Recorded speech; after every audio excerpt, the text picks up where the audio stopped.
Il y a quelques années, je me suis retrouvée dans une cuisine que je ne reconnaissais pas, avec des enfants qui me regardaient, une liste de courses que je ne comprenais pas, et une langue qui me semblait impossible à apprendre. Je venais d'Espagne. Et le français, mon ami, c'était mon ennemi numéro 1. Alors, dis-moi dans les commentaires, de quel pays tu regardes cette vidéo en ce moment? Moi, je veux savoir. Par exemple, tu peux écrire « Je regarde depuis le Mexique » ou « Je regarde depuis la Belgique ». Allez, écris-le, je lis tous les commentaires. Bon. Maintenant, laisse-moi te raconter mon histoire. Vraiment. Pas la version courte, pas la version polie qu'on dit aux gens qu'on ne connaît pas bien. La vraie version. Celle avec les moments difficiles, les moments drôles, les moments où j'ai pleuré dans la salle de bain parce que je ne savais pas comment dire à la pharmacienne que mon fils avait mal au ventre depuis 3 jours. Je suis espagnole. Je suis née dans une petite ville au nord de l'Espagne, une ville où tout le monde se connaît, où les voisins savent ce que tu as mangé au dîner, et où le bruit de la rue le matin fait partie de ta vie comme l'air que tu respires. J'ai grandi avec le soleil, avec la chaleur, avec une famille grande et bruyante qui mange ensemble le dimanche et qui parle toujours en même temps. C'est ça, ma vie d'avant. Et puis, j'ai rencontré quelqu'un. Et cet homme, il vivait en France. Et l'amour, mon ami, l'amour ne te demande pas où tu veux habiter. L'amour arrive et il dit, voilà, maintenant tu vas vivre ici. Alors, j'ai fait mes valises. J'avais 26 ans. Je parlais 0 mot de français. 0. Même pas, bonjour. Bon, peut-être, bonjour. Mais c'est tout. Les premiers mois ont été comme un rêve bizarre. Tu sais, quand tu rêves et que tu essaies de crier, mais qu'aucun son ne sort de ta bouche? C'était exactement ça. Je voulais parler. J'avais des choses à dire. J'avais des opinions, des idées, et même de l'humour, je pense. Mais en français, je pouvais seulement dire des phrases très simples. Je voudrais un café, s'il vous plaît. Où est la boulangerie? C'est tout. Et encore, la boulangerie, je la prononçais tellement mal que les gens me regardaient avec un sourire un peu triste, le genre de sourire qui dit « pauvre fille ». Mon mari parlait un peu espagnol. Mais pas assez bien pour avoir de vraies conversations. Alors à la maison, on mélangeait les 2 langues et on espérait que ça marche. Parfois ça marchait. Souvent ça ne marchait pas. Il y avait beaucoup de malentendus.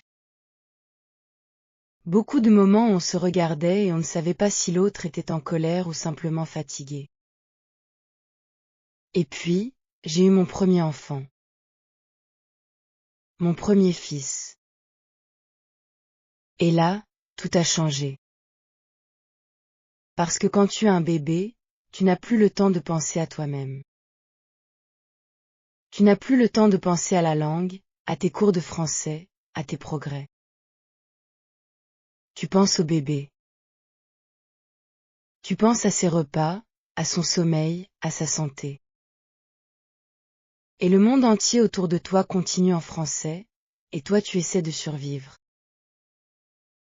Je me souviens du premier rendez-vous chez le médecin pour mon fils.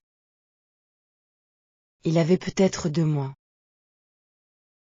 Je suis entrée dans le cabinet médical avec le bébé dans les bras et une liste de questions écrites en espagnol dans ma poche. Le médecin était une femme très gentille. Elle parlait doucement. Mais elle parlait vite. Trop vite. Je comprenais environ la moitié de ce qu'elle disait. L'autre moitié, j'hochais la tête comme si je comprenais, et je souriais, et intérieurement je priais pour qu'elle ne me pose pas une question à laquelle je devais répondre avec plus d'un mot.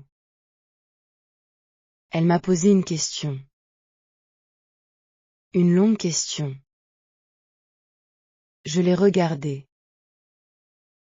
J'ai dit « oui ». Elle a eu l'air surprise. Elle m'a reposé la question différemment. J'ai compris cette fois. Elle demandait si mon fils avait des allergies dans la famille. J'avais dit « oui » à une question sur les allergies familiales alors que non, il n'y en avait pas. On a ri toutes les deux. Mais moi, à l'intérieur, je ne riais pas vraiment. J'avais honte. Et cette honte, mon ami, c'est quelque chose que personne ne te dit quand tu déménages dans un autre pays. Personne ne te dit que tu vas avoir honte d'être toi-même, d'exister, d'ouvrir la bouche. Après ce rendez-vous, j'ai décidé. J'ai pris une décision très claire, je devais apprendre le français. Vraiment apprendre. Pas juste survivre. Apprendre. Et j'allais le faire même si j'avais un bébé, même si j'étais épuisée, même si je n'avais pas temps. J'allais trouver le temps. Mais comment on apprend une langue avec un bébé à la maison? Mon ami, c'est une très bonne question. Et la réponse honnête, c'est que c'est très compliqué. Très, très compliqué. Au début, j'ai essayé les cours du soir. Il y avait une école de langue pas loin de chez moi qui proposait des cours de français pour adultes, 2 fois par semaine, de 19h à 21h. Parfait, non? Le bébé dort, je pars en cours, je rentre, tout va bien. Sauf que non. Le bébé ne dormait pas toujours. Parfois il pleurait exactement au moment où je devais partir. Et je regardais mon mari, et mon mari me regardait, et le bébé pleurait, et moi je me sentais coupable de partir. Même si j'avais le droit de partir. Même si c'était important pour moi. La culpabilité d'une mère, mon ami, c'est quelque chose de puissant. Elle arrive sans invitation et elle reste longtemps. J'ai tenu 2 mois avec les cours du soir. 2 mois, ce n'est pas mal. J'ai appris des choses. J'ai rencontré d'autres gens qui apprenaient le français, une dame russe qui était très sérieuse et qui faisait tous ses devoirs parfaitement, un monsieur du Maroc qui avait le sens de l'humour et qui faisait rire toute la classe, une jeune femme chinoise qui connaissait déjà beaucoup de grammaire mais qui avait du mal avec la prononciation. On était tous là pour la même raison, comprendre ce pays, cette langue, ces gens. Mais après 2 mois, j'ai dû arrêter les cours. Mon fils était malade. Pas gravement, mais assez pour que je doive rester à la maison plusieurs soirs. Et quand j'ai voulu reprendre, j'avais trop de retard. Le groupe était passé à autre chose. Je me suis sentie perdue. Et j'ai abandonné. C'est ça, la réalité de la vie avec des enfants. Tu commences des choses et tu les arrêtes. Tu recommences. Tu arrêtes encore. Ce n'est pas un manque de volonté. C'est simplement la vie. Mais à l'époque, je ne voyais pas ça de cette façon. À l'époque, j'avais l'impression d'être une ratée. J'ai cherché une autre méthode. J'ai commencé à écouter la radio française dans la cuisine pendant que je préparais les repas. Au début, je ne comprenais presque rien. Juste des sons. La radio française, c'est rapide, c'est naturel, et les présentateurs parlent sans s'arrêter. Mais j'écoutais. Chaque jour, j'écoutais. Et peu à peu, des mots ont commencé à émerger du bruit. Des phrases simples. Des informations que je comprenais à moitié. J'ai aussi commencé à regarder des émissions de télévision françaises le soir, après que les enfants étaient couchés. Des émissions simples au début. Des émissions de cuisine, parce que je connaissais déjà le vocabulaire, couper, mélanger, faire cuire. Et quand tu connais le contexte, tu comprends mieux les mots que tu ne connais pas encore. Puis j'ai eu mon deuxième enfant. Une fille, cette fois. Et tout a recommencé. Le manque de sommeil, le chaos, la vie qui tourne autour d'un petit être humain qui a besoin de tout. Mon français a encore reculé. Pas parce que j'avais oublié les mots, mais parce que je n'avais plus l'énergie de les utiliser correctement. Quand tu es épuisé, tu reviens à ta langue maternelle. Tu penses en espagnol. Tu rêves en espagnol. Et le français redevient une chose lointaine. Mais quelque chose d'inattendu s'est passé avec ma fille. Quelque chose qui a vraiment changé ma façon d'apprendre. Ma fille a commencé à aller à la crèche quand elle avait 8 mois. Et là, à la crèche, les éducatrices lui parlaient en français toute la journée. Et elle, ma petite fille absorbait tout ça comme une éponge. À 18 mois, elle disait déjà des mots en français que moi je ne connaissais pas encore. Des mots que les enfants apprennent, des mots pour les jouets, pour les animaux, pour les actions simples du quotidien. Et un soir, elle est venue me montrer un livre d'images et elle m'a dit un mot en français que je ne connaissais pas. Et j'ai eu une révélation, mon ami. Une vraie révélation. Si mon enfant de 18 mois pouvait apprendre le français, moi aussi je pouvais le faire. Et j'allais apprendre avec elle. J'ai commencé à lire des livres d'enfants à voix haute. Des livres avec de grandes images et peu de mots. Des histoires simples avec des répétitions. Tu sais, le genre de livre où chaque page dit presque la même chose mais avec un petit changement. Ces livres sont parfaits pour apprendre une langue. La répétition, c'est la clé. Et personne ne te juge si tu lis un livre pour enfants à voix haute. Personne ne te dit que c'est bizarre. C'est pour les enfants, et tu lis avec eux. Alors le soir, après le dîner, je lisais des histoires à mes enfants en français. Et eux, ils adoraient ça. Et moi, j'apprenais. J'apprenais la prononciation, le rythme de la langue, des mots nouveaux. Et quand je savais pas un mot, je regardais l'image et je devinais. Ou je demandais à mon fils aîné qui allait déjà à l'école et qui parlait un français parfait avec un accent que je lui enviais profondément. Mon fils m'a corrigé beaucoup de fois. Beaucoup. Et au début, c'était difficile à accepter. Tu imagines? Ton enfant qui te corrige.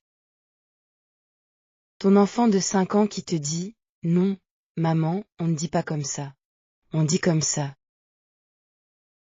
Et toi, tu dois sourire et dire merci. Mais c'est vrai que c'est l'une des meilleures leçons. Parce que les enfants, ils ne font pas semblant. Ils ne te ménagent pas. Ils te disent la vérité directement, sans méchanceté, simplement parce qu'ils veulent que tu saches. J'ai commencé à avoir moins honte. Lentement. Très lentement, mais vraiment. J'ai compris que les erreurs font partie du processus. Que tout le monde qui apprend une langue fait des erreurs. Que les erreurs ne veulent pas dire que tu es stupide. Elles veulent dire que tu essaies. Et essayer, c'est courageux. Il y a eu un moment particulier que je n'oublierai jamais. C'était un mardi matin. Mon fils avait une fête à l'école, une fête de fin d'année. Toutes les mamans et tous les papas étaient là. Et moi, j'étais là aussi, avec mon français encore imparfait, encore hésitant. Et une autre maman m'a parlé. Elle voulait savoir d'où je venais, comment je m'appelais, depuis combien de temps j'habitais là. Et moi, j'ai répondu. En français.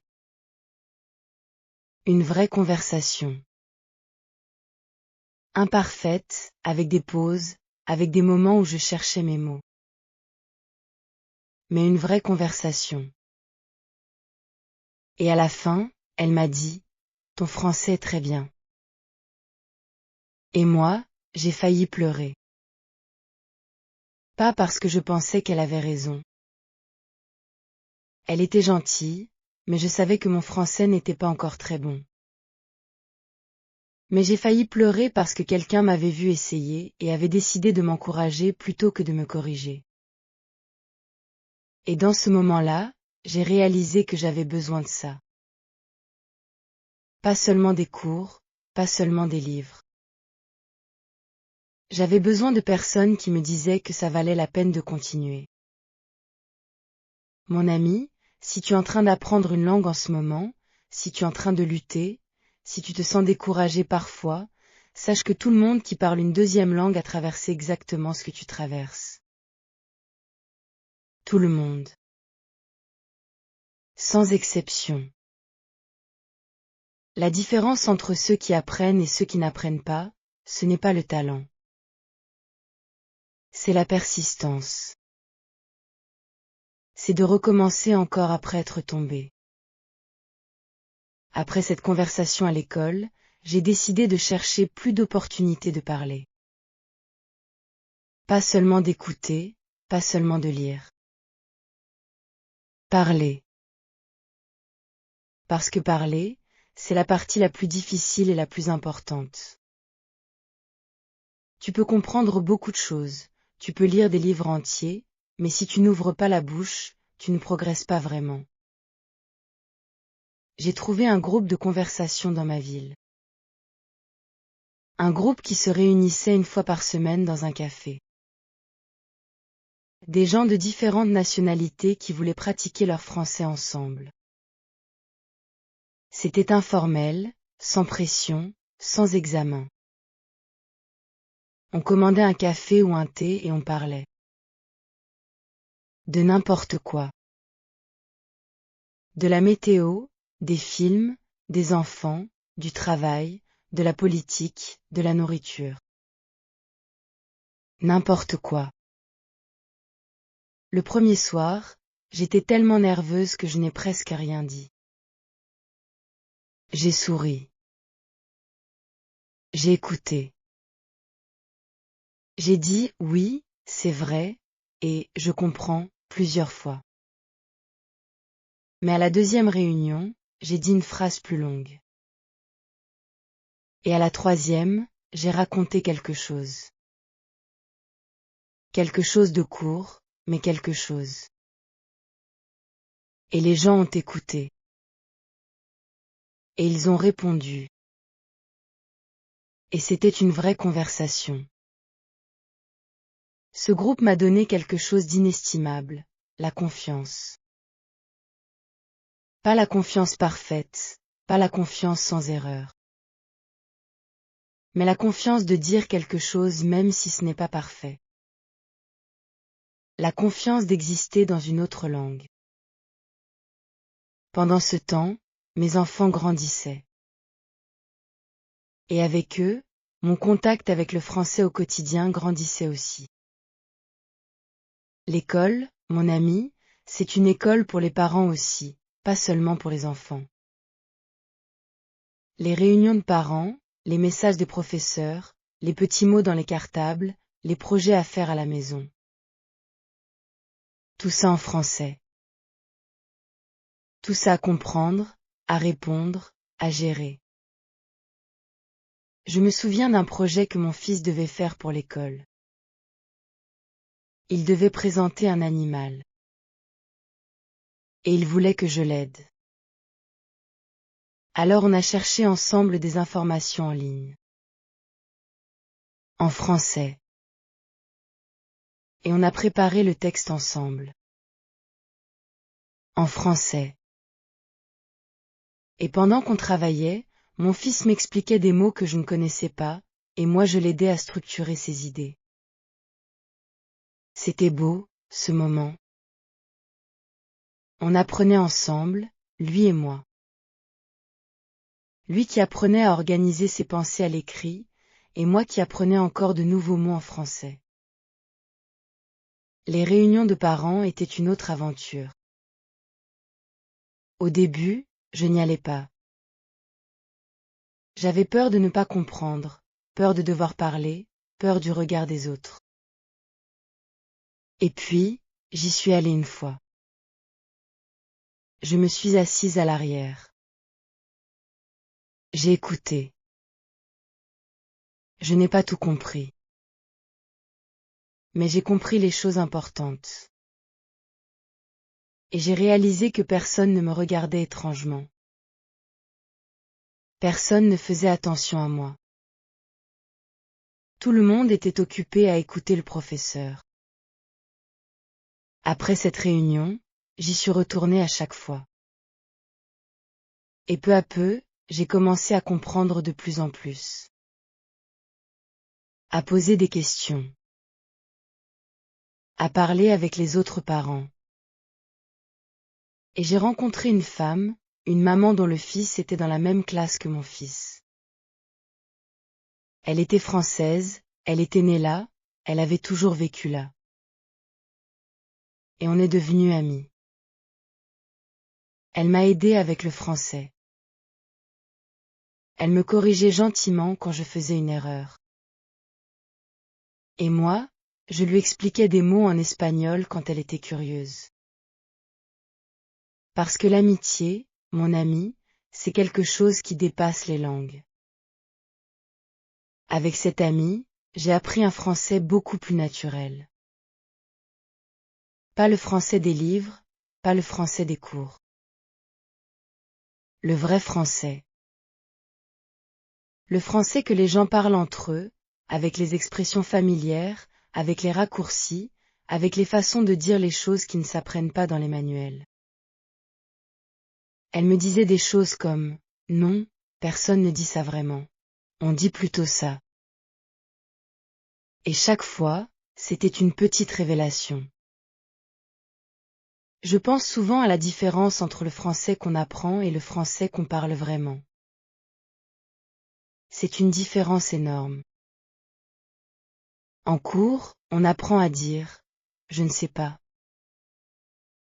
Mais dans la vraie vie, beaucoup de gens disent « je sais pas ».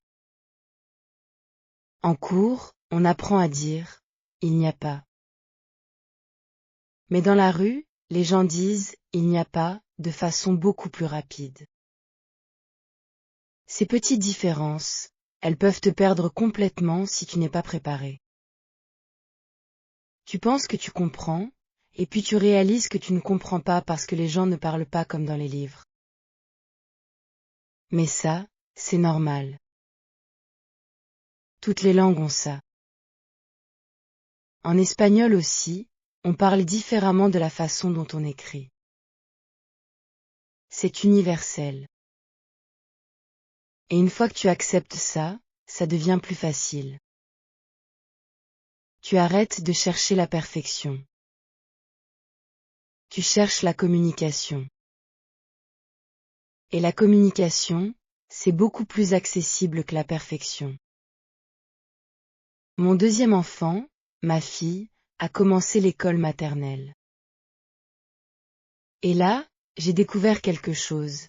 Elle parlait le français avec un accent français. Pas avec mon accent espagnol. Elle avait appris à la crèche, à l'école, avec ses amis. Et le petit accent espagnol que j'entendais parfois dans sa voix à la maison disparaissait à l'école. Elle était française maintenant dans sa langue. Et ça m'a rendue fière et triste en même temps. Fière parce que ça voulait dire qu'elle était intégrée, qu'elle avait sa place ici. Et triste parce que quelque part, l'espagnol dans sa bouche, elle devenait quelque chose de moins naturel. J'ai commencé à faire plus attention à parler espagnol avec elle à la maison. Je voulais qu'elle garde les deux. Je voulais qu'elle sache d'où elle venait, même si elle grandissait ici. Et c'est là que j'ai compris quelque chose d'important sur le bilinguisme, sur la vie entre deux langues, entre deux cultures. Ce n'est pas un problème à résoudre. C'est une richesse à gérer. Mes enfants ont de la chance. Ils grandissent avec deux langues, deux façons de voir le monde, deux ensembles de références culturelles. Et moi, même si j'ai dû travailler dur pour apprendre le français, j'ai aussi quelque chose que les gens nés ici n'ont pas. Je connais le prix de la langue. Je sais ce que ça coûte de ne pas comprendre. Et ça me rend plus patiente avec les autres, plus empathique avec ceux qui se retrouvent dans la même situation que moi. Il y a eu des moments comiques aussi, bien sûr. Beaucoup de moments comiques. Parce que quand tu apprends une langue, tu fais des erreurs qui peuvent être vraiment drôles, même si sur le moment tu ne ris pas. Une fois, j'étais dans un magasin et je voulais acheter de la crème pour les mains. Il n'y en avait plus en rayon. Et j'ai demandé à la vendeuse si elle en avait encore. J'essayais de dire en réserve ou disponible, mais j'ai dit quelque chose de complètement différent. J'ai dit une phrase qui voulait dire quelque chose comme « Est-ce que vous avez ça caché quelque part ?» mais avec les mauvais mots, ça sonnait bizarre. La vendeuse m'a regardé avec un air très surpris. J'ai répété ma question différemment. Elle a finalement compris et m'a répondu. Mais en sortant du magasin, j'ai réfléchi à ce que j'avais dit et j'ai ri toute seule dans la rue comme une folle. Une autre fois, j'essayais d'expliquer à la maman d'un ami de mon fils que mon fils était timide. Je voulais dire, il est timide avec les gens qu'il ne connaît pas. Mais j'ai confondu des mots et j'ai dit quelque chose qui voulait dire qu'il était bizarre avec les gens. La maman a eu l'air un peu inquiète. J'ai réalisé mon erreur et j'ai essayé de corriger, mais plus j'expliquais, plus c'était confus. À la fin, on a ri ensemble. Et ça a brisé la glace. Ces moments de confusion, ces erreurs, ces malentendus, mon ami, ils font partie de l'apprentissage. Et maintenant, avec le recul, je les vois comme des cadeaux. Parce qu'ils m'ont obligé à m'améliorer. Chaque erreur m'a appris quelque chose. Chaque malentendu m'a poussé à chercher les bons mots. Je veux parler aussi de quelque chose dont on parle peu, la fatigue linguistique. Quand tu vis dans une langue qui n'est pas ta langue maternelle, tu es fatigué différemment. Parce que parler une langue étrangère, ça demande une concentration permanente. Tu dois tout traduire, tout vérifier, tout calculer avant de parler. Et au bout d'une longue journée, tu n'as plus d'énergie pour ça. Tu veux juste te reposer dans ta langue, dans l'espagnol, dans les mots qui viennent sans effort. Et parfois, À la fin d'une journée difficile, quand les enfants avaient été difficiles et que j'étais épuisée et que mon mari rentrait et me parlait, je répondais en espagnol même si je savais qu'on était censé parler français. Parce que je n'avais plus d'énergie pour le français ce soir-là. Et ça, c'est normal. C'est humain. Si tu apprends une langue et que tu ressens ça, sache que c'est normal. Ce n'est pas un échec. C'est simplement ton cerveau qui demande du repos. Avec le temps, cette fatigue a diminué. Pas complètement, mais beaucoup. Parce que quand tu parles une langue depuis assez longtemps, certaines choses deviennent automatiques. Tu n'as plus besoin de traduire chaque mot. Tu commences à penser directement en français, au moins pour les choses du quotidien. Et ce moment où tu réalises que tu penses en français sans le faire exprès, c'est un moment magnifique. C'est comme si une porte s'ouvrait dans ton cerveau.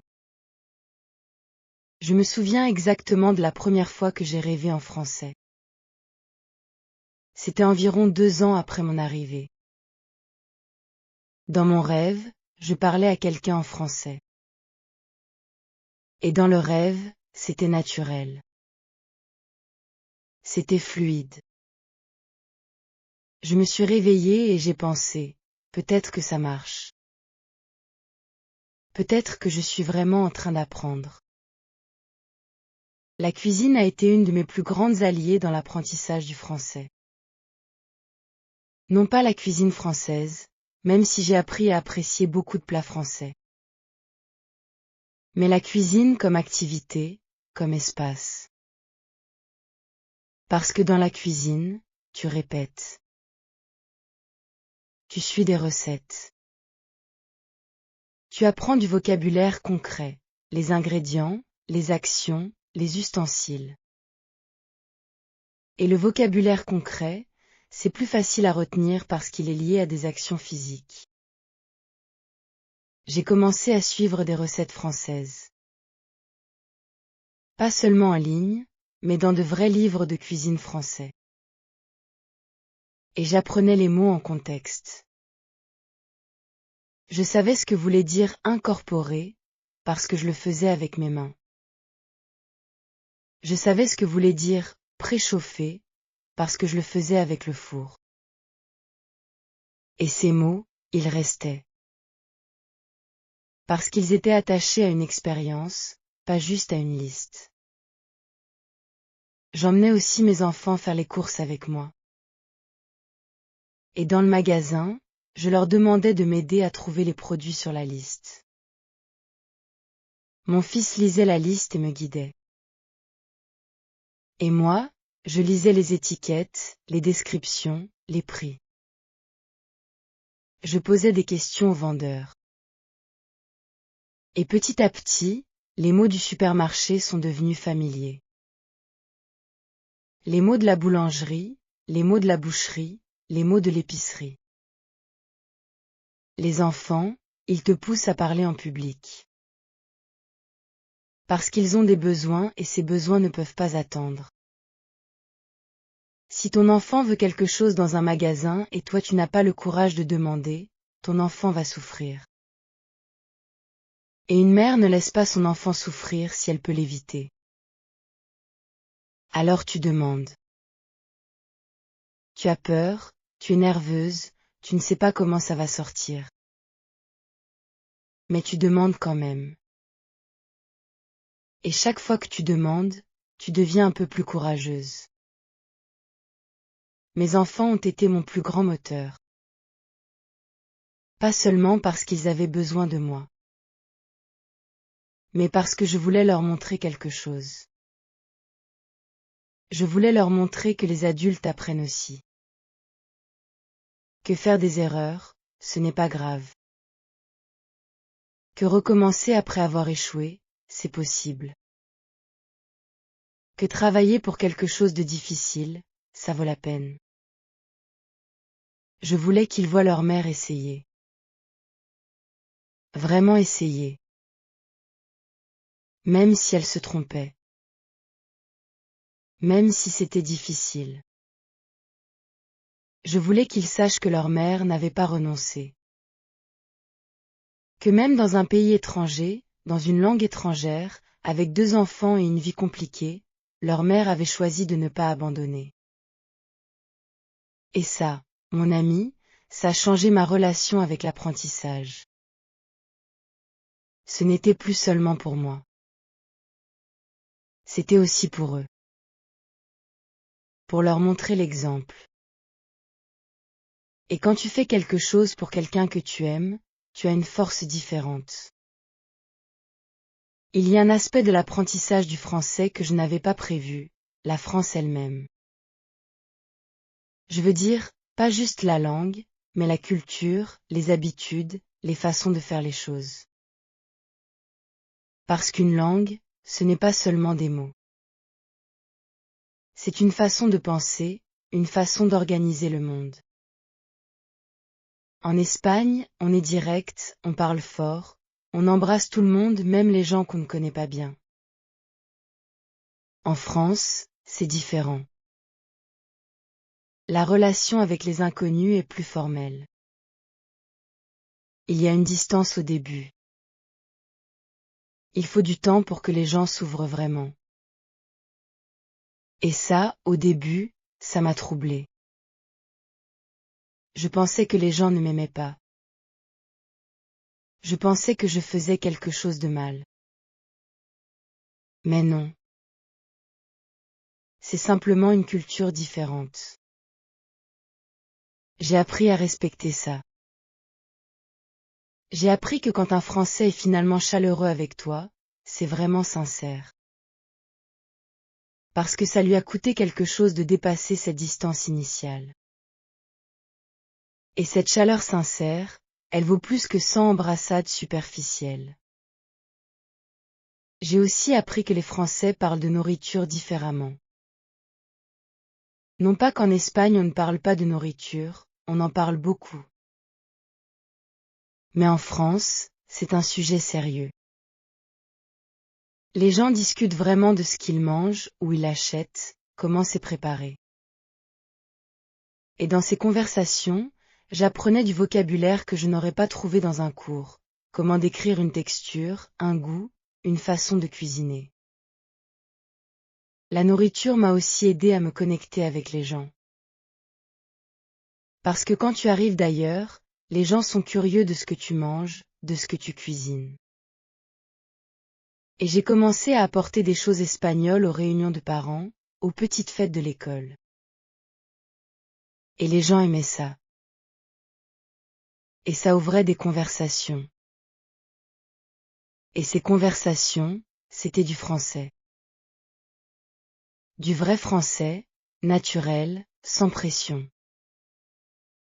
Je pense à tous les moments où j'aurais pu abandonner. Il y en a eu beaucoup.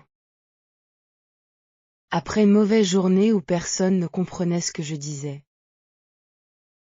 Après une réunion à l'école où je m'étais sentie complètement perdue. Après un coup de téléphone avec un service administratif où l'agent parlait trop vite, raccourcissait ses mots, et où je n'avais rien compris au point de devoir appeler 2 fois. Les services administratifs, mon ami, c'est un niveau avancé de français. Même les Français se plaignent de ces appels téléphoniques. Le vocabulaire est spécial, le ton est formel, et il faut comprendre vite parce que la personne de l'autre côté du téléphone a d'autres appels à prendre. Ces appels, je les redoutais. Je les reportais. Je demandais à mon mari de les faire à ma place, ce qu'il faisait parfois, et moi je me sentais coupable parce que je voulais être autonome. Mais un jour, j'ai décidé d'en faire un moi-même. Un appel important, pour quelque chose qui concernait les enfants.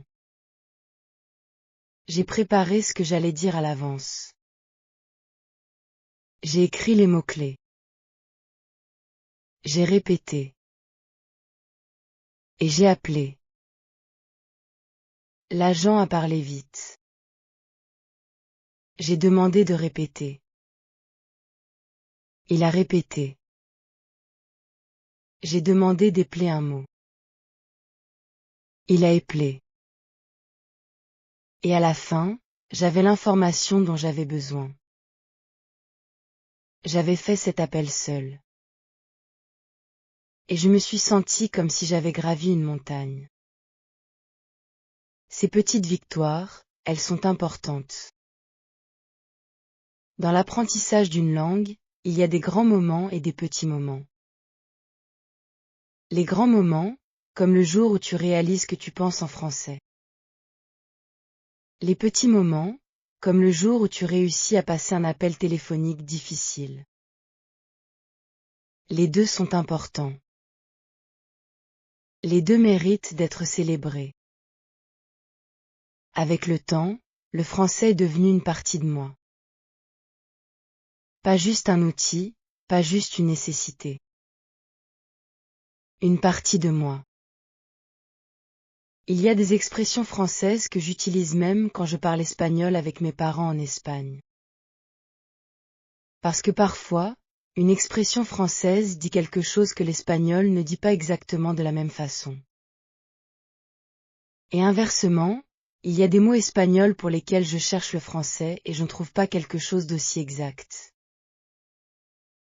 Chaque langue a ses trésors. Mes parents, en Espagne, ils ont suivi mon apprentissage de loin. Ma mère appelait souvent et me demandait des nouvelles de mon français. Elle était fière de moi. Mon père, lui, était plus silencieux mais je sais qu'il était fier aussi. Ils n'ont jamais appris le français. Ils vivent en Espagne, ils n'ont jamais eu besoin de le faire. Mais ils comprenaient ce que ça signifiait pour moi de l'apprendre. Ils comprenaient que c'était ma façon de construire ma vie ici. Quand on retourne en Espagne pour les vacances, mes enfants parlent espagnol avec leurs grands-parents. Pas parfaitement, avec des constructions parfois françaises, avec des mots qui sonnent français. Mais ils parlent. Et leurs grands-parents sourient. Et dans ces moments-là, je sens que j'ai réussi quelque chose. Pas juste l'apprentissage du français, mais la création d'une famille qui vit entre deux langues, deux cultures, deux façons d'être au monde. Je veux parler maintenant des choses concrètes qui m'ont aidé. Parce que je pense que les histoires sans conseils pratiques, ça reste beau mais ça ne sert pas forcément. Et moi, je veux être utile. La première chose qui m'a vraiment aidé, c'est l'écoute intensive. Écouter du français tous les jours, même sans comprendre. Même juste 10 minutes par jour. La radio, des émissions audio, des émissions de télévision. Écouter encore et encore les mêmes sons jusqu'à ce que ton oreille commence à les reconnaître. Parce qu'avant de parler une langue, tu dois être capable de l'entendre. La deuxième chose, c'est parler même quand tu as peur. Surtout quand tu as peur. Parce que la peur ne disparaît pas si tu l'évites. Elle disparaît quand tu fais la chose que tu redoutes et que tu réalises que le monde ne s'est pas effondré. La troisième chose, c'est trouver des alliés. Des gens qui te soutiennent dans ton apprentissage. Pas des gens qui te jugent, pas des gens qui rient de tes erreurs avec méchanceté. Des gens qui comprennent où tu en es et qui t'encouragent à aller plus loin. La quatrième chose, c'est utiliser ta vie quotidienne comme salle de classe. Les courses, les rendez-vous médicaux, les réunions scolaires, les appels téléphoniques. Tout ça, c'est de la pratique. Pas toujours facile, pas toujours confortable. Mais de la pratique réelle, avec de vrais enjeux. Et ça reste. La cinquième chose, c'est ne pas te comparer aux autres. Chaque personne apprend à son propre rythme. Chaque personne a ses propres difficultés et ses propres forces. Peut-être que toi tu comprends vite à l'oral mais tu as du mal à l'écrit. Peut-être que c'est l'inverse. Peut-être que la prononciation est ta difficulté principale. Peu importe. Travaille sur tes faiblesses mais ne te décourage pas parce qu'une autre personne semble progresser plus vite. Tu ne sais pas ce qu'elle a traversé pour en arriver là. Il y a quelque chose que je veux dire aussi sur la culture du perfectionnisme dans l'apprentissage des langues. Beaucoup de gens veulent parler parfaitement avant d'oser ouvrir la bouche. Et cette attente de la perfection, elle est paralysante. Parce que la perfection n'arrive jamais si tu n'ouvres pas la bouche. Tu n'as pas besoin de parler parfaitement pour communiquer. Tu as besoin de parler suffisamment bien pour te faire comprendre. Et ça, c'est beaucoup plus accessible. Même avec un accent fort. Même avec des erreurs grammaticales. Même avec un vocabulaire limité. Si la personne en face de toi comprend ce que tu veux dire, tu as réussi à communiquer. Et c'est tout ce qui compte dans la vraie vie. Mon accent espagnol, je l'ai toujours. Après tout ce temps, je parle français avec un accent espagnol. Et tu sais quoi? Je m'en fous maintenant. Pas parce que ça ne m'a jamais dérangé. Ça m'a beaucoup dérangé au début. Mais parce que j'ai réalisé que mon accent fait partie de qui je suis. Il dit d'où je viens. Il dit mon histoire. Et mon histoire est quelque chose dont je suis fière.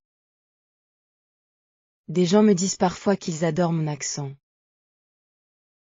Des gens trouvent ça beau, que je sois espagnole et que je parle français.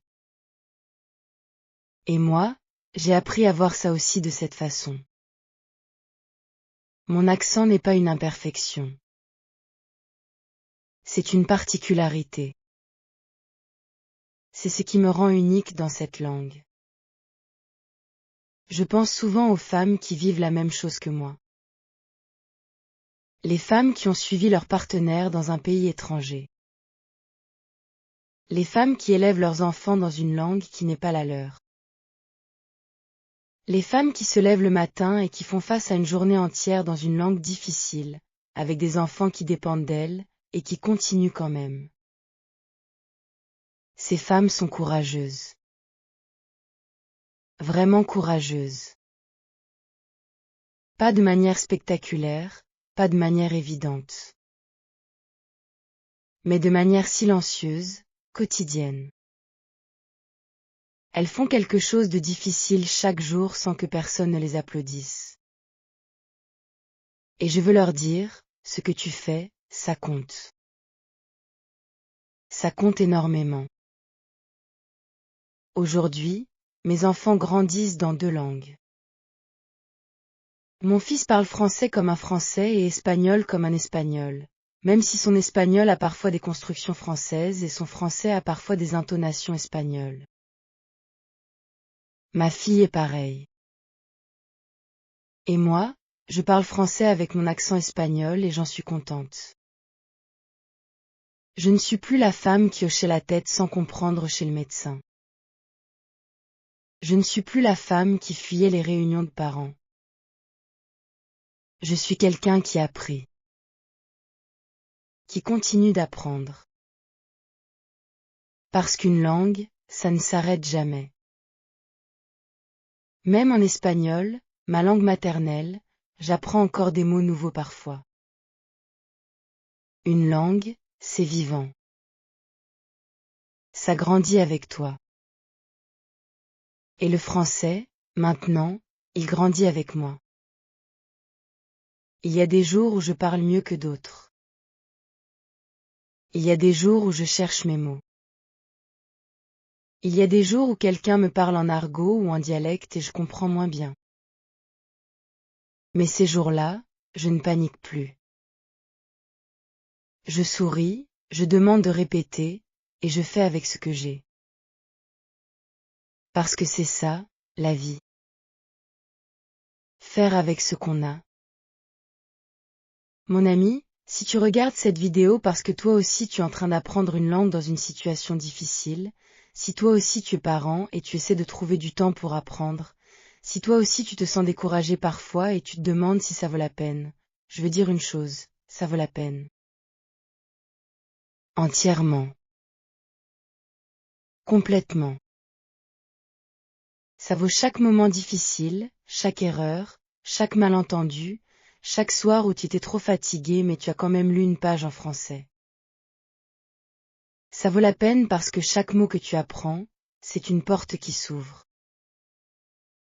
Chaque phrase que tu comprends, c'est une connexion avec une personne, avec une culture, avec un monde que tu n'aurais pas accès autrement. Chaque fois que tu parles dans cette langue nouvelle, même imparfaitement, tu es quelqu'un de plus courageux que tu ne l'étais avant. Et tes enfants, s'ils voient ça, s'ils voient leurs parents apprendre, essayer, recommencer, ils apprennent quelque chose d'infiniment précieux. Ils apprennent que la difficulté n'est pas une raison d'arrêter. Que les adultes aussi apprennent. Que le courage n'est pas l'absence de peur. Le courage, c'est avoir peur et faire quand même. Je suis espagnole. Je vis en France. J'ai 2 enfants qui grandissent entre 2 langues, 2 cultures, 2 façons d'être. Et moi, j'apprends encore. Chaque jour, j'apprends quelque chose. Et chaque jour, je suis reconnaissante pour cette vie compliquée, imparfaite et magnifique. Merci d'être là, mon ami. Merci de m'écouter. Et si tu as une histoire comme la mienne, si toi aussi tu apprends une langue dans des circonstances difficiles, raconte-moi. Je veux savoir. Parce que ces histoires, elles sont importantes. Elles montrent que les gens sont capables de choses extraordinaires quand ils décident de ne pas abandonner. Et dis-moi encore une fois dans les commentaires, de quel pays tu regardes? Tu peux écrire « Je regarde depuis le Canada » ou « Je regarde depuis le Sénégal ». Je lis tout. Et je suis vraiment curieuse de te connaître un peu. À bientôt, mon ami. Continue d'apprendre. Continue d'essayer. Tu es plus fort que tu ne le penses. Laisse-moi revenir en arrière encore un peu, parce que je pense qu'il y a des choses que je n'ai pas encore dites et qui sont importantes. Des choses sur les émotions. Pas seulement les émotions pratiques, comme la frustration de ne pas comprendre un mot. Mais les émotions plus profondes, plus silencieuses, celles qu'on n'avoue pas facilement même à ses amis proches. Quand tu déménages dans un autre pays et que tu dois apprendre une nouvelle langue, tu perds quelque chose. Même si tu gagnes beaucoup de choses, et je vais te dire tout ce que j'ai gagné, tu perds quelque chose d'abord. Tu perds une partie de ton identité linguistique. Tu perds la facilité, la fluidité, la capacité d'être totalement toi-même dans une conversation. En espagnol, j'ai de l'humour. Je fais des jeux de mots, des références culturelles, des intonations qui font sourire les gens. En français, au début, je n'avais rien de tout ça. J'étais une version réduite de moi-même. Et ça, c'est difficile. Vraiment difficile. Parce que tu sais qui tu es. Tu sais que tu as de la personnalité, de la profondeur, des opinions intéressantes. Mais tu ne peux pas encore le montrer dans cette nouvelle langue. Et les gens que tu rencontres voient seulement cette version limitée. Ils ne savent pas ce qu'il y a derrière. J'ai traversé des périodes de vraie tristesse à cause de ça. Pas une tristesse dramatique, pas une tristesse qui m'empêchait de vivre. Mais une tristesse douce et persistante. La tristesse de ne pas pouvoir être complètement moi-même. La tristesse de la personne qui a beaucoup à dire et qui ne peut pas le dire. Mon mari comprend ça maintenant, mais au début il ne le comprenait pas entièrement. Il voyait que j'étais triste parfois et il ne savait pas pourquoi. Parce que de l'extérieur, ma vie semblait bien. J'avais une famille, une maison, des enfants en bonne santé. Qu'est-ce qui pouvait manquer? Mais ce qui manquait, c'était quelque chose d'invisible, la capacité d'être pleinement moi-même dans ma langue. J'en ai parlé avec lui un soir. Un soir de novembre, quand il faisait sombre tôt et que les enfants étaient couchés. Je lui ai expliqué comment je me sentais. Et il a écouté. Et il a dit quelque chose que je n'ai pas oublié. Il a dit, tu n'as pas besoin d'attendre de parler parfaitement pour être toi-même. Tu peux être toi-même maintenant. Imparfaitement, mais vraiment toi. Et ça m'a aidé. Pas immédiatement, pas de façon magique. Mais graduellement, ça m'a aidé. J'ai commencé à accepter que je pouvais être moi-même en français même sans la fluidité. Que mes efforts, ma curiosité, mon sourire, ma façon d'être avec les gens, tout ça pouvait se transmettre même dans un français imparfait. Que la personnalité, ça passe à travers les langues. Et c'est vrai. Progressivement, j'ai retrouvé une partie de mon humour en français. Pas tout, pas encore. Mais une partie. Parce que l'humour, c'est aussi quelque chose qui s'apprend. Les jeux de mots français sont différents des jeux de mots espagnols. Les références culturelles sont différentes. Mais avec le temps, tu accumules ces références, ces codes, et tu peux commencer à jouer avec eux. Je me souviens de la première fois que j'ai fait rire un groupe de gens en français avec une vraie plaisanterie, pas un accident comique, mais quelque chose que j'avais dit intentionnellement pour faire rire. C'était dans le groupe de conversation au café. J'avais dit quelque chose sur la météo, une observation légèrement sarcastique sur le fait qu'il pleuvait encore. Et tout le monde avait ri. Et ce rire, c'était la reconnaissance que j'existais dans cette langue. Que j'étais là, vraiment là. Je veux parler aussi des moments où le français m'a donné accès à des choses belles. Parce que l'apprentissage d'une langue, ce n'est pas seulement une lutte. C'est aussi une découverte. Et le français m'a ouvert des portes vers des choses magnifiques. La littérature française, par exemple. J'avais lu quelques auteurs français en traduction espagnole. Mais les lire en français original, c'est une expérience différente. Je me souviens d'avoir lu mon premier livre entier en français. C'était un roman assez simple, pas une œuvre littéraire difficile. Un roman de lecture facile avec un vocabulaire accessible. Mais je l'ai lu jusqu'à la fin. Et à la dernière page, j'ai ressenti quelque chose que je n'avais pas ressenti depuis longtemps, la fierté tranquille d'avoir accompli quelque chose. Après ce livre, j'en ai lu un autre. Puis un autre. Et avec chaque livre, mon vocabulaire s'élargissait, ma compréhension de la culture française s'approfondissait, et mon amour pour la langue grandissait. Parce que le français, mon ami, c'est une belle langue. Elle a une musicalité, une précision, une richesse de nuances qui est vraiment remarquable. il y a aussi la musique. La chanson française, ça mérite vraiment qu'on en parle. Je ne la connaissais pas vraiment avant de vivre ici. En Espagne, on écoutait de la musique en espagnol, en anglais, mais pas beaucoup de musique française. Et puis, en vivant ici, j'ai commencé à entendre des chansons françaises partout.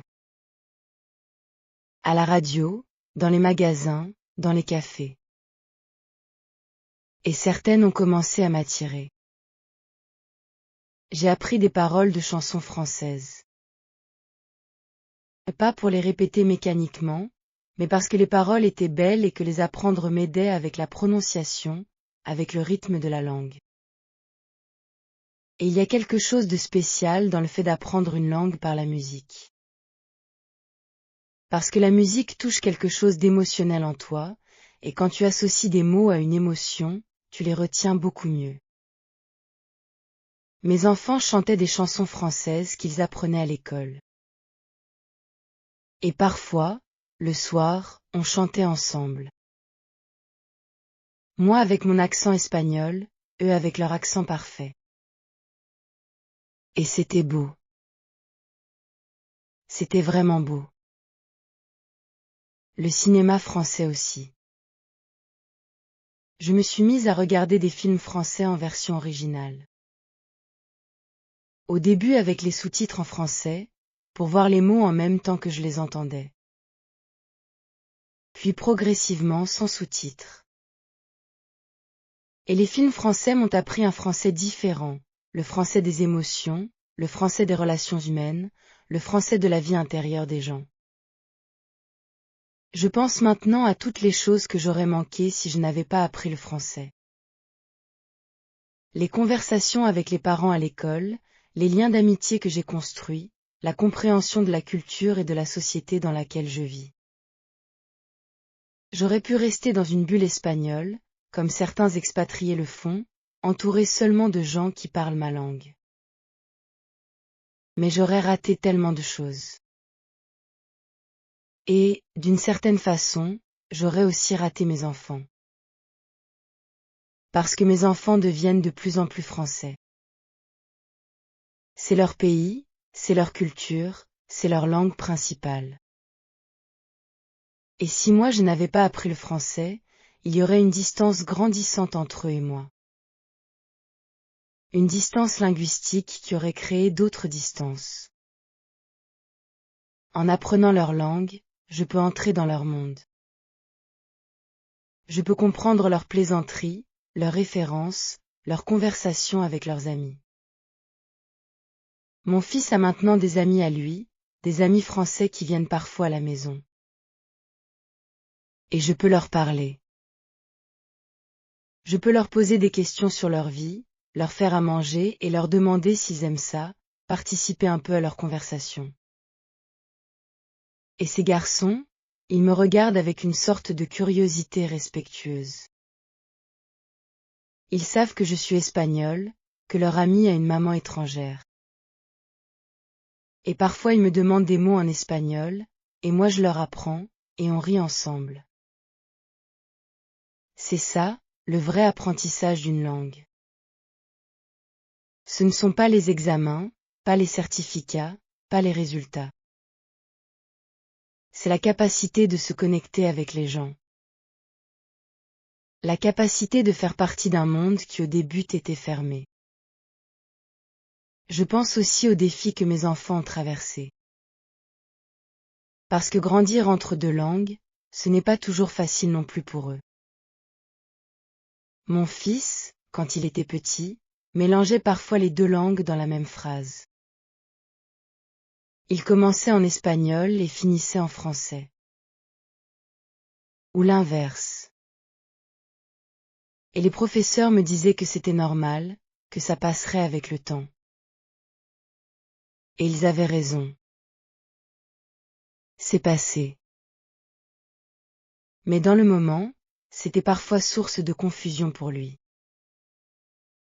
Ma fille, elle, est passée par une période où elle refusait de parler espagnol. Elle avait environ 4 ans. Elle voulait seulement parler français.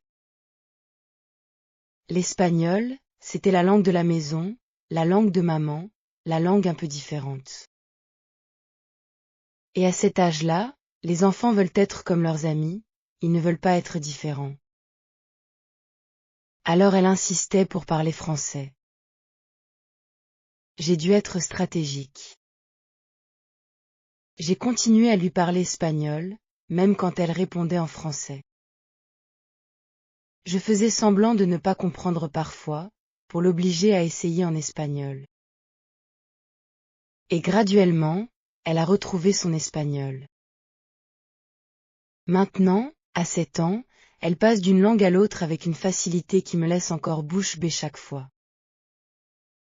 Les enfants bilingues ont une capacité cognitive vraiment remarquable. Des études montrent qu'ils ont plus de facilité à résoudre certains types de problèmes, qu'ils sont plus flexibles dans leurs pensées. Je ne sais pas si c'est vrai pour mes enfants spécifiquement, mais ce que je vois, c'est qu'ils sont ouverts. Ouverts aux différences, ouverts aux gens différents, ouverts à l'idée que le monde est grand et varié. Et ça, c'est peut-être le plus beau cadeau que je pouvais leur donner. Il y a quelque chose que j'ai réalisé récemment, quelque chose que je n'avais pas vu pendant longtemps. En apprenant le français, je n'ai pas seulement appris une nouvelle langue. J'ai appris à apprendre. J'ai développé une méthode, une façon d'aborder quelque chose de nouveau et de difficile sans abandonner. Et cette méthode, elle est utile pour tout le reste de la vie. Quand je dois faire quelque chose de nouveau que je ne sais pas encore faire, je ne panique plus de la même façon. Je me dis, au début tu ne savais pas non plus. Tu as appris. Tu peux apprendre ça aussi. Et cette confiance dans ma capacité à apprendre, c'est quelque chose que le français m'a donné. Je suis aussi devenue beaucoup plus empathique avec les gens qui sont dans des situations similaires à la mienne. Quand je vois quelqu'un qui essaie de parler français avec difficulté, quand je vois quelqu'un qui cherche ses mots, je ne ressens pas d'impatience. Je ressens de la solidarité. Je sais exactement ce que cette personne traverse.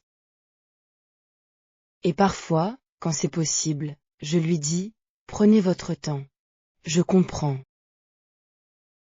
C'est quelque chose qui s'est passé récemment dans une boulangerie.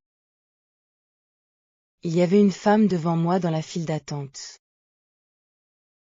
Elle essayait de commander quelque chose et elle n'arrivait pas à expliquer ce qu'elle voulait. La boulangère était un peu impatiente.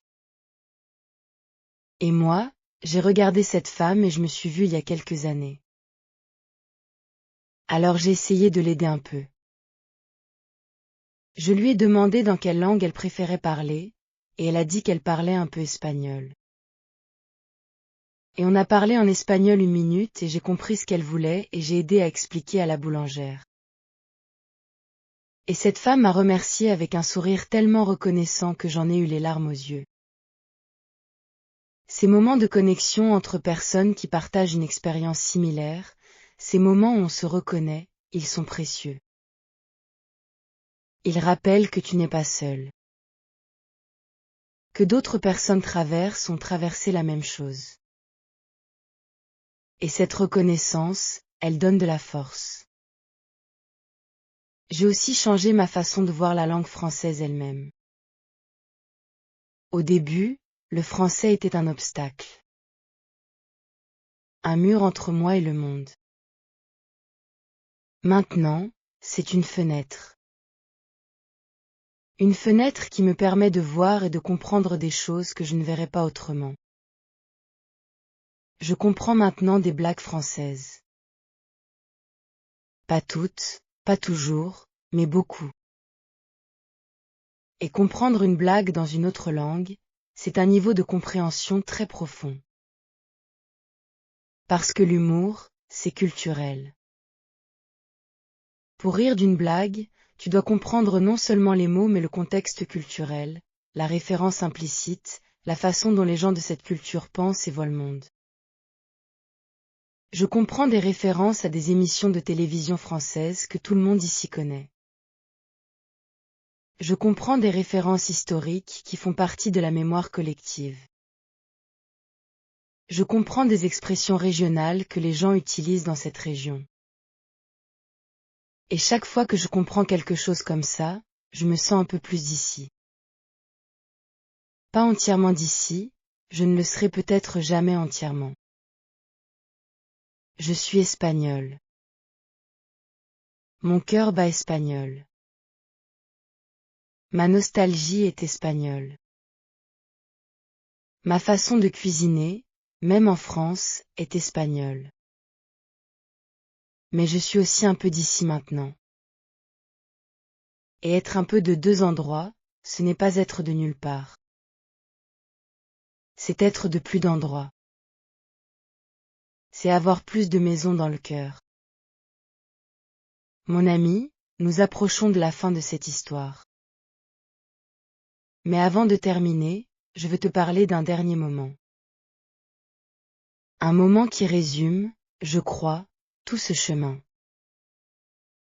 C'était il y a quelques semaines. Mon fils avait une présentation à faire devant sa classe, un exposé sur une personnalité historique. Il avait choisi quelqu'un d'espagnol. Et il avait demandé si je pouvais venir à l'école pour aider à répondre aux questions de ses camarades sur la culture espagnole. Je suis venue. Je me suis assise devant sa classe. 25 enfants qui me regardaient avec curiosité. Et j'ai parlé. En français, bien sûr. J'ai parlé de l'Espagne, de sa culture, de son histoire. Et j'ai répondu à leurs questions. En français. Avec des explications claires, avec des exemples, avec même quelques mots en espagnol pour qu'ils entendent comment ça sonnait. Et à un moment, un petit garçon a levé la main et il m'a demandé : « Madame, c'est difficile d'apprendre le français ? » J'ai réfléchi une seconde. Et j'ai dit : « Oui, c'est très difficile. Mais ça vaut la peine. » Et le petit garçon a hoché la tête comme si c'était la réponse la plus sérieuse et la plus vraie qu'il avait entendue depuis longtemps. Et peut-être que c'était le cas. Mon fils m'a regardé depuis son bureau avec un sourire. Un de ces sourires d'enfants qui veulent dire plus que les mots. Qui veulent dire : « Je suis fier de toi, maman. » Et moi, j'ai pensé à toutes ces années. À tous ces moments difficiles, à toutes ces erreurs, à toutes ces nuits où je me demandais si j'allais y arriver. Et j'ai réalisé que j'y étais arrivé. Pas parfaitement. Pas sans cicatrice. Mais j'y étais arrivé. Le français est devenu ma deuxième langue. Pas ma langue maternelle, ça ne le sera jamais. Mais ma deuxième maison. Et une deuxième maison, mon ami, c'est quelque chose de précieux. C'est quelque chose que tout le monde n'a pas la chance d'avoir. Alors si toi, en ce moment, tu es en train d'apprendre le français, ou n'importe quelle autre langue, dans des circonstances difficiles, avec des enfants, avec une vie chargée, avec la fatigue et le doute, je veux que tu saches quelque chose. Cette chose que tu fais, c'est courageux. C'est vraiment courageux. Et les résultats arrivent. Pas tout de suite, pas de façon spectaculaire. Mais ils arrivent. Mot par mot, phrase par phrase, conversation par conversation. Continue. S'il te plaît, continue. Et dis-moi, mon ami, comment ça se passe pour toi? Tu apprends le français depuis combien de temps? Qu'est-ce qui est le plus difficile pour toi? Est-ce que c'est la prononciation, la grammaire, le vocabulaire, la compréhension orale? Je veux savoir. Parce que chaque expérience est différente et chaque expérience a quelque chose à enseigner aux autres.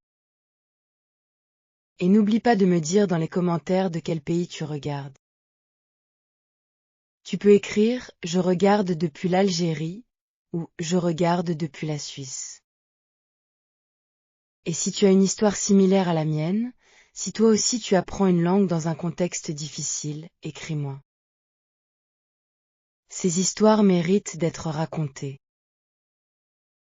Il y a une dernière chose que je veux dire avant de te laisser. Une chose sur le temps. L'apprentissage d'une langue prend du temps. Beaucoup de temps. Et nous vivons dans une époque où tout va vite, où on veut des résultats immédiats, où on pense que si quelque chose prend longtemps, c'est que ça ne marche pas. Mais certaines choses prennent du temps. Et ce temps, ce n'est pas du temps perdu. C'est du temps investi. Chaque heure que tu passes à écouter du français, à lire en français, à parler en français, même imparfaitement, c'est une heure investie dans quelque chose qui va changer ta vie. Pas dans un mois. Peut-être pas dans un an. Mais ça va changer ta vie. Parce que chaque langue que tu parles, c'est une vie supplémentaire que tu peux vivre.